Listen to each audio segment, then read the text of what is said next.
Kata korupsi berasal dari bahasa Latin corruptio atau corruptus.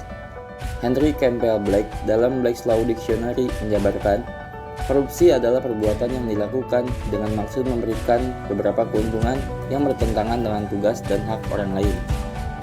Perbuatan seorang pejabat atau seorang pemegang kepercayaan yang secara bertentangan dengan hukum secara keliru menggunakan kekuasaannya untuk mendapatkan keuntungan untuk dirinya sendiri atau untuk orang lain, dan bertentangan dengan tugas dan hak lain.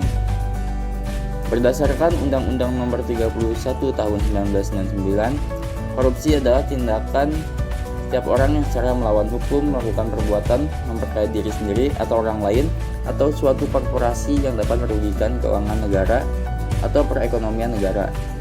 Korupsi juga diartikan sebagai tindakan setiap orang yang dengan tujuan menguntungkan diri sendiri atau orang lain atau suatu korporasi, juga menyalahgunakan kewenangan, kesempatan, atau sarana yang ada padanya karena jabatan atau kedudukan yang dapat merugikan keuangan negara atau perekonomian negara. Mengapa banyak orang memilih menjadi korup daripada jujur? Karena bagi sebagian orang, menjadi korup mungkin cara mudah atau memang satu-satunya cara untuk mendapatkan apa yang mereka inginkan. Korupsi adalah hal yang konstan dalam masyarakat dan terjadi di semua peradaban. Korupsi mewujud dalam berbagai bentuk serta menyebabkan berbagai dampak, baik pada ekonomi dan masyarakat luas. Di antara penyebab paling umum, korupsi adalah lingkungan politik dan ekonomi, etika profesional, moralitas, kebiasaan, adat istiadat, tradisi, dan demografi.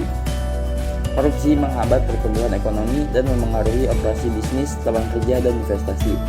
Korupsi juga dapat mengurangi pendapatan pajak dan efektivitas berbagai program bantuan keuangan.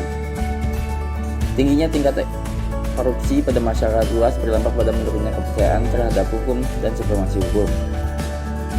Kita sebagai manusia yang berintegritas dan sepatutnya berkorupsi karena seperti yang kita ketahui, korupsi ini bisa menyebabkan kerugian pada berbagai hal. Dengan tidak adanya korupsi, kita semua bisa lebih sejahtera dan bisa membuat negeri ini menjadi lebih maju.